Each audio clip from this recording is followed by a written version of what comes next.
The message came at 3:17 a.m., lighting up my phone screen in the darkness of my night shift at the hospital. Your things are in boxes outside. Don't try your key, it won't work. My sister's text was followed by a smiling emoji, as if she were sharing good news instead of destroying my life.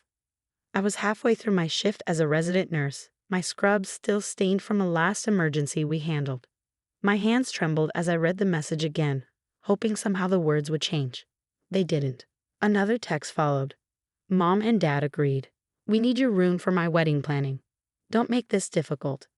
I called immediately, but it went straight to voicemail. Then I tried Mom's number. Then Dad's. Nothing. They blocked me. Just like that, I was erased. The rain started as I drove home, heavy drops hammering against my windshield like accusations. I'd spent the last 5 years helping pay their mortgage, covering utilities, even paying for my sister Amanda's college tuition when she decided law school was her dream. Now my belongings were getting soaked in the midnight storm. When I pulled up to the house, my heart stopped. There, scattered across the front lawn like discarded trash, were my things. Books I collected since childhood, medical journals, family photos, everything I owned, drowning in puddles. The porch light was on, casting a harsh glow over the scene, and through the window I could see shadows moving. I tried my key. Just as Amanda had said, it didn't work. The lock had been changed probably hours ago while I was helping save lives in the ER. I knocked, then pounded on the door. No response. Open up, I shouted, my voice cracking. You can't do this. The curtain twitched, and I caught a glimpse of my mother's face, expressionless, before she let it fall back into place.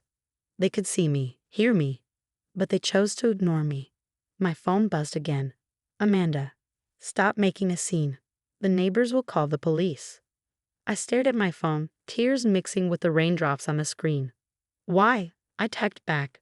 I've given everything to this family. Her response was instant and cruel. And now we need more.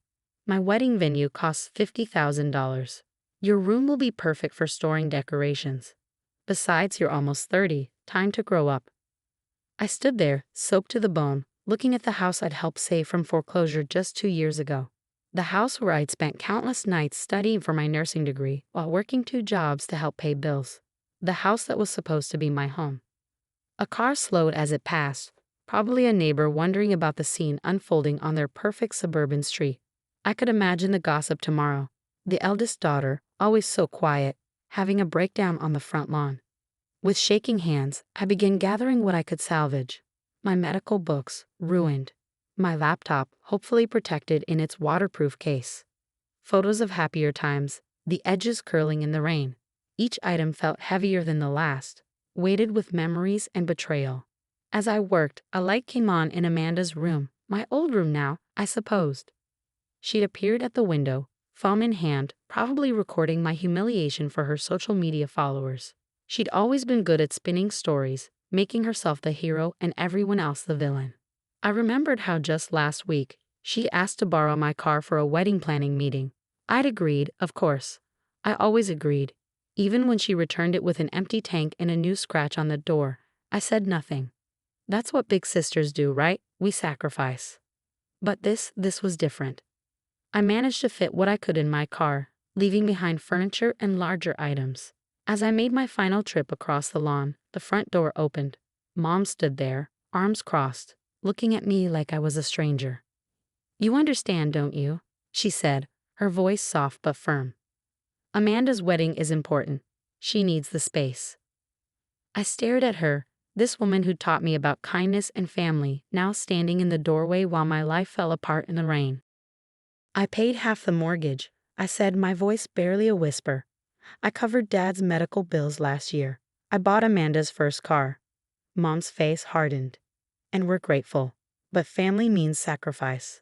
Amanda's future. What about my future? I cut in, feeling something break inside me. Where am I supposed to go?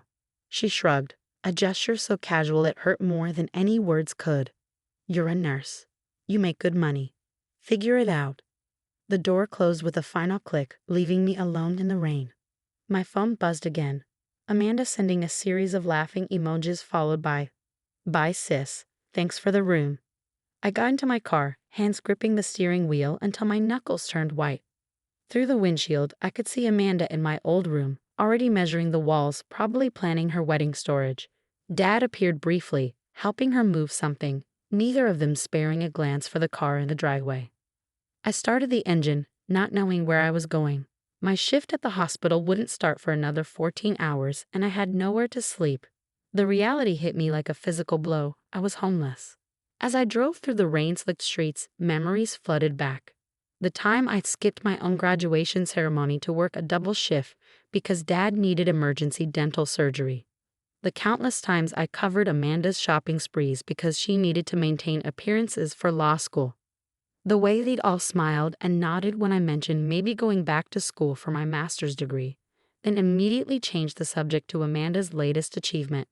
I ended up in the hospital parking lot, reclined in my car seat, surrounded by what remained of my life.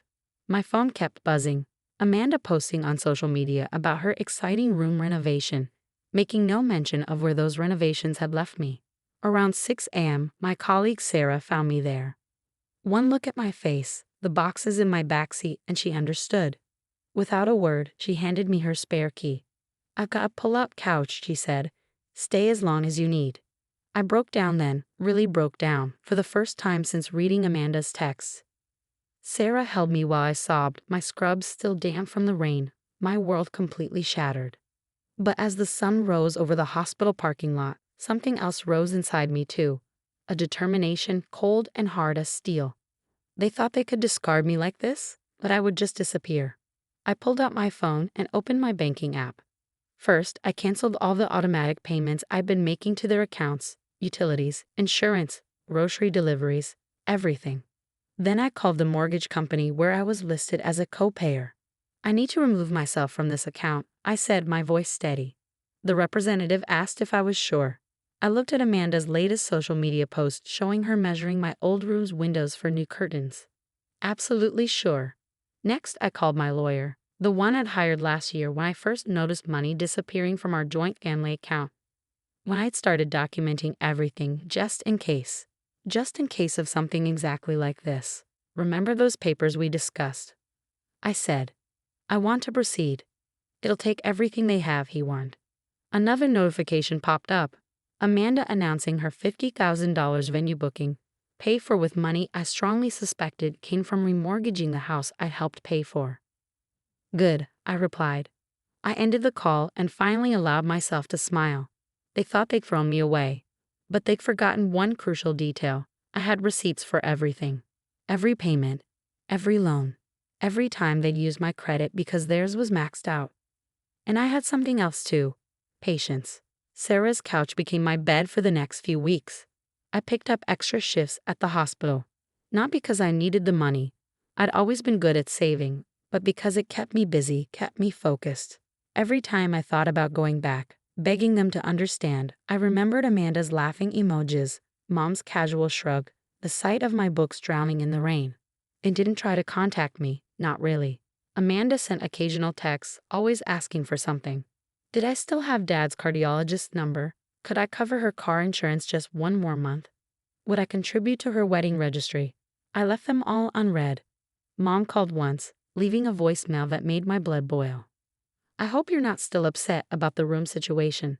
Amanda's wedding is coming together beautifully. She's using your old dresser to store her veil. I know you understand. Family first, right?" Family first. They taught me that phrase like a religion. Wielded it like a weapon. Every time I gave up something, sacrificed something, it was because family comes first. Now I understood. In their minds, I wasn't really family. I was just a resource to be used and discarded. But I had learned from them, hadn't I? I learned about patience, about planning, about waiting for the perfect moment. And as I lay on Sarah's couch each night, I knew that moment was coming. It started small. The utility bills they couldn't pay without my help, the insurance premiums that lapsed, the credit card payments that started falling behind.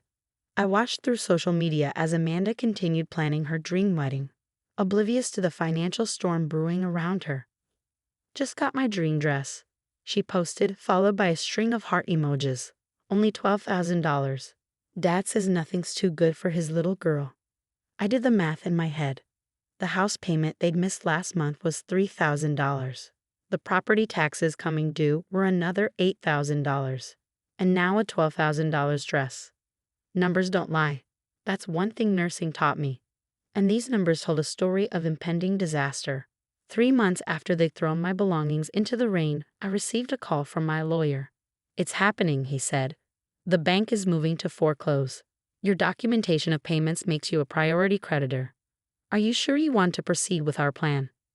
I looked at Amanda's latest post showing her wedding planning command center, my old room, now filled with boxes of expensive decorations, and her designer dress. In the background, I saw the window where I used to sit and study, dreaming of becoming a nurse while figuring out how to pay both my tuition and their bills. "Yes," I said. "I'm sure." The foreclosure notice went out the next day. I imagined their faces when they received it, the shock, the disbelief. By then, I had everything in place. The bank would seize the house, yes. But I had first right of purchase thanks to my documented contributions and clean credit history. They had no idea what was coming. They thought they'd thrown me away. But really, they'd just given me the push I needed to take everything back. And as I finally moved into my own apartment, setting up my salvaged belongings in a space that was truly mine, I knew the real story was just beginning. They wanted to play games with house keys and locked doors. Fine. But they were about to learn that sometimes the person you lock out ends up holding all the keys. The bank's letter would arrive tomorrow. And soon after that, they'd learn exactly who their new landlord would be. Sometimes karma needs a little help. And I was more than ready to assist. After all, family comes first, right? The foreclosure hit them like a tsunami they never saw coming. I watched it unfold through a series of increasingly panicked social media posts and text messages. First came Amanda's confused update. Some weird letter from the bank, mom's crying, whatever, back to wedding planning. Then, hours later, emergency family meeting. Can't believe this is happening. We've already paid for the venue. Finally, the desperate text I've been waiting for. "Hey sis, I know we haven't talked, but we really need your help. Mom and Dad are freaking out. Something about the house. Call me?" I didn't call. Instead, I met with my lawyer and the bank representatives, reviewing the paperwork that would make me the owner of my childhood home.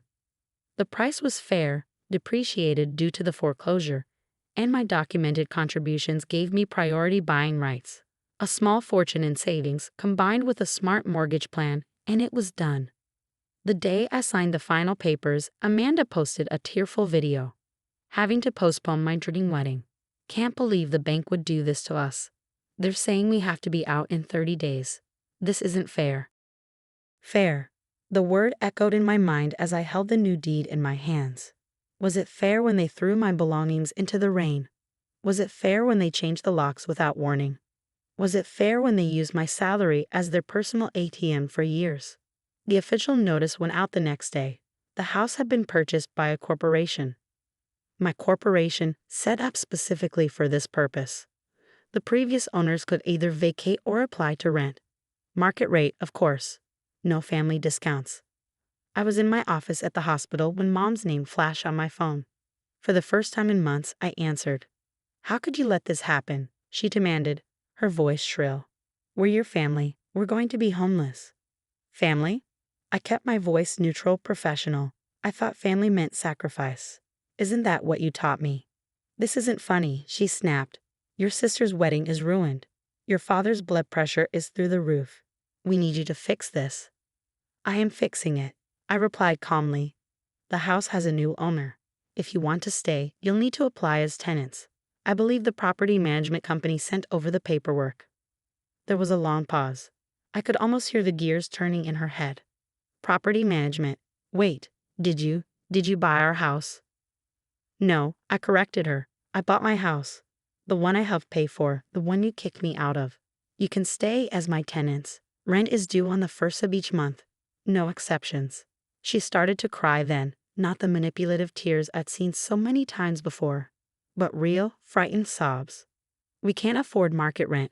You know that. Where are we supposed to go?" "You could try putting some boxes on the lawn," I suggested. "I hear that's an acceptable way to handle housing issues in this family." The line went dead. Hours later, Amanda stormed into my unit at the hospital, her face red with rage. Security must have let her up because of our shared last name. "You evil, selfish witch," she screamed, causing patients and staff to stare. "You're destroying our family over a stupid room."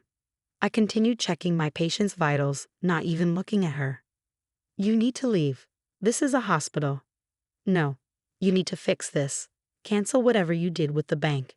We can't rent from you. Do you know what that would look like?" Finally, I turned to face her. She was still wearing her designer clothes, her expensive engagement ring catching the fluorescent light. "Worse than throwing your sister's belongings into the rain? Worse than changing the locks on someone who paid your bills?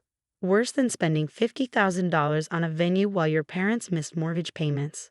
Her face crumpled. "That's different. It was my wedding. My future. And now it's my house," I replied simply. "The rental application is due by Friday if you want to stay. Credit check required, of course." "Credit check?" She practically shrieked. "You know we can't pass a credit check. Mom and Dad's credit is ruined, and mine is maxed out on wedding expenses." I finished for her. "That sounds like a personal problem. Now please leave before I call security." She left, but not before promising that I would regret this, that the family would never forgive me, that I was making a huge mistake. Her threats bounced off me like rain on a window. That evening, I drove by the house, my house now. The moving truck in the driveway told me they'd gotten the message. Amanda's wedding decorations were being loaded up, the $12,000 dress carried out in its protective bag. Mom stood on the porch, directing the movers, while Dad sat in his car, staring straight ahead. They'd found a small apartment across town, I learned later through the grapevine. Amanda had to move back in with them, her wedding indefinitely postponed. Her fiancé, seeing the financial disaster unfold, had quietly backed away. The house keys arrived the next day. I stood in the empty foyer, remembering all the times I'd walked through that door after a long shift, my pockets empty because I'd given them every spare penny. The room that had been mine, then Amanda's wedding storage, was bare now. Even the curtains were gone. I took out my phone and typed a message to the family group chat they'd removed me from months ago. "Rental applications are now open. 3-bedroom house. Good neighborhood. All utilities separate.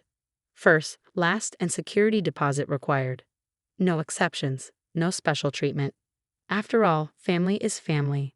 Then I blocked their numbers, all of them, and began planning the renovations. The house needed work they'd never bothered to do, even with my money funding their lives. But that was okay. I had time, and more importantly, I had the keys. Sometimes karma comes in the form of a foreclosure notice. And sometimes the person you lock up ends up holding the deed to your whole world.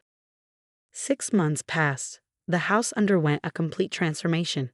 New hardwood floors replaced the old carpets stained with memories. Fresh paint covered the walls where family photos once hung. The room that had been mine, then Amanda's wedding headquarters, became my home office, a space dedicated to building my future rather than funding theirs.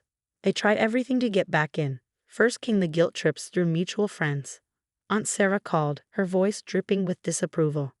"They're your parents. They're living in a tiny apartment.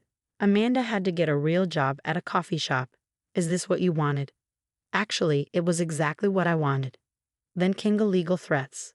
Amanda, with her half-finished law degree, sent a poorly worded letter threatening to sue for emotional damages and family property rights. My lawyer sent back a detailed list of my documented contributions to the house, along with bank statements showing years of their financial dependence on me. We never heard another word about lawsuits. The most surprising attempt came from Dad. He showed up one rainy evening, reminiscent of the night they'd locked me out. But this time, I was the one inside, watching through the security camera as he stood on the porch. "Please," he said to the camera, looking older than I remembered. "We made a mistake. We know that now. Just talk to us." I watched him on my phone screen, remembering all the times he dismissed my achievements because Amanda needed attention. All the times he called asking for money, never once asking how I was managing to support them all. I pressed the intercom button. "Applications for tenancy are still open. Market rate, credit check required. Have a good evening." He stood there for a long time, rain soaking through his jacket. Finally, he left, shoulders slumped, looking every bit as defeated as I had felt that night 6 months ago. The next attempt was more calculated. Mom ran into me accidentally at the grocery store. She'd lost weight, the designer clothes replaced by off-the-rack basics. You've made your point, she said, blocking my cart in the produce aisle. We understand now. We were wrong. But isn't it time to be a family again? I looked at her, really looked at her, and felt nothing. The hurt had burned away, leaving only cold clarity. We are being a family, I replied. This is exactly how you taught me family treats each other. Now excuse me, I need to get past. Your sister. She tried one last time. She's working 2 jobs now. Her fiancé left her. She's devastated. Sounds like she's finally learning about real life, I said, moving my cart around her. Something about that seems fair, don't you think? But the real test came during the holidays. December brought snow and a wave of nostalgia-laden manipulation attempts. Amanda sent a Christmas card with a photo of them in their small apartment, trying to look brave and happy. Miss you, sis. Family means forgiveness. I put the card through my shredder. Dad sent an email. Remember when you were little and we'd decorate the house together? The house is yours now, but maybe we could. Come help decorate. For old time's sake. Delete. Mom left a voicemail. The apartment is too small for Christmas dinner. We could come to the house. We'll bring everything. You won't have to do a thing. Please, honey. It's Christmas. I listened to it twice before blocking her new number. Instead of giving in to their holiday guilt trip, I hosted my own Christmas dinner. I invited Sarah from a hospital whose couch had sheltered me during my darkest days. I invited other friends who'd supported me, people who'd never asked for anything but my friendship in return. We filled the house with laughter and honest joy. No one asked me for money. No one reminded me that family means sacrifice. No one made me feel small so they could feel big. The next day, I drove past their apartment building. Christmas lights hung in their window, blinking sadly in the winter afternoon. Amanda's once expensive car sat in a parking lot, now sporting dents and a missing hubcap.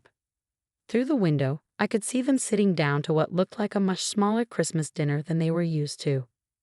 For a moment, just a moment, I felt a twinge of, not guilt, exactly, remembrance maybe, of other Christmases, other dinners, when I believed that my sacrifices were building something meaningful. Then I remembered Amanda's laughing emojis the night they'd locked me out, Mom's casual shrug when I asked where I was supposed to go, Dad's silence as they'd watched me gather my rain-soaked belongings. I drove home to my home, my house, my safe space, where no one could demand pieces of me I wasn't willing to give. The new year brought more changes. Amanda's coffee shop job became a coffee shop management position. She was good at it, apparently. Mom found work as a receptionist. Dad came out of retirement to work part-time at a hardware store. They were learning to support themselves, something they should have done years ago. One evening, as winter melted into spring, I found a thick envelope in my mailbox. Inside was a check, not a large one, but a check nonetheless, and a letter. Dear Sis, Amanda's handwriting, but different somehow. Humbler. This is the first payment. I calculated that I owe you approximately $63,000 for everything you've given me over the years. At $300 a month, it will take me 17.5 years to pay you back. I know it's not much, but it's what I can afford right now. I'm starting with the car you bought me in college. You were right. I needed to learn about real life. I'm learning now. I looked at the check for a long time. Then I took out my phone and did something I hadn't done in months. I replied to her. Check received. Payment plan accepted. This doesn't change anything about the house or our relationship, but I acknowledge your effort to make amends. Her response came quickly. I understand. Thank you for accepting the payments. I really am sorry for everything. I didn't reply to that. Some things don't need a response. Some lessons are better learned in silence. That night, I sat in my office, the room that had once been the center of so much drama, and looked out at the spring flowers beginning to bloom in my garden. My garden, my house, my life. No more sacrifices, no more demands, no more giving until I had nothing left. They were learning to live without me, and I had learned to live for myself. Sometimes the happiest endings don't involve forgiveness or reunion. Sometimes they just involve freedom. 1 year to the day after I'd become their landlord, I received an unexpected email from Amanda's old fiancé, Marcus. I thought you should know, he wrote. Your sister has changed. She's working hard, living within her means, and actually apologized to me for her past behavior. I've never seen anything like it. We're getting married next month, small ceremony at the courthouse. No expensive venue or designer dress. She insisted on paying for everything herself. I sat back in my office chair, letting it sink in. Through my window, I could see the garden I'd planted, flowers blooming where there had once been only weeds. Change, like flowers, takes time to root and grow. That same week, Mom's letter arrived. Not a demand or a guilt trip, but something different. "I've been seeing a therapist," she wrote. "She's helping me understand how badly we treated you. How we took advantage of your kindness and called it family duty. I'm not asking for forgiveness or for things to go back to how they were. I just want you to know that I understand now, and I'm sorry. Truly sorry." Dad's attempt at amends came in the form of a large manila envelope. Inside were old photographs I thought had been lost in the rain that night, carefully restored, meticulously preserved.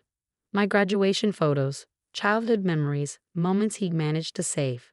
No note, no demands, just the return of pieces of my past I thought were gone forever.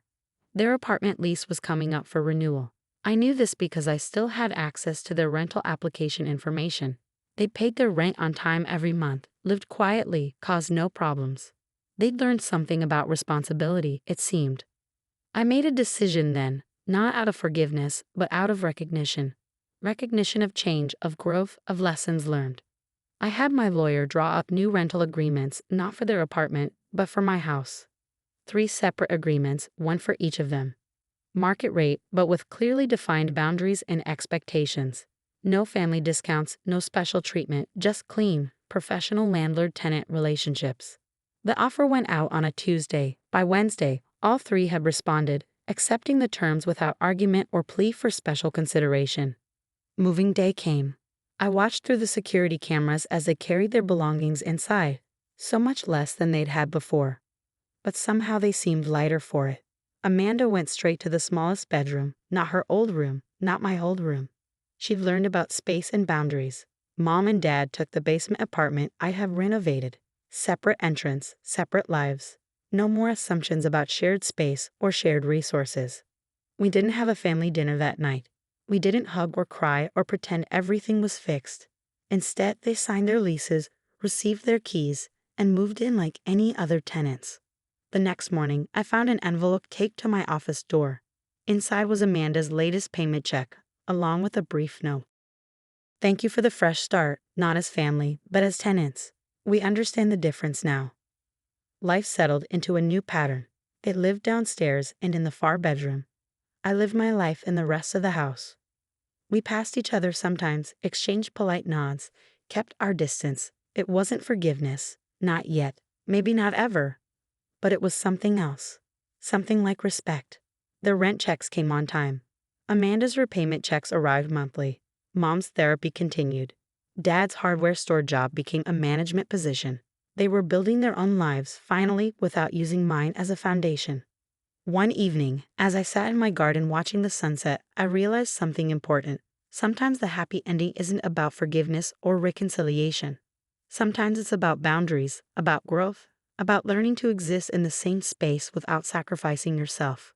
They were my tenants now, not my burden. And I was their landlord, not their ATM. It wasn't the family relationship they wanted, but it was the professional one they needed. In the end, they hadn't just lost a house. They lost the right to demand my sacrifice. And in losing that, they found something more valuable, the ability to stand on their own. As for me, I found something too, not just a house or financial freedom, but the strength to say no, to set boundaries, to let people face the consequences of their actions. Sometimes the happiest ending is simply the freedom to live your life on your own terms, even if that means redefining what family means to you. After all, home isn't just about 4 walls and a roof. It's about feeling safe, respected, and valued. And sometimes you have to become your own landlord to finally feel at home.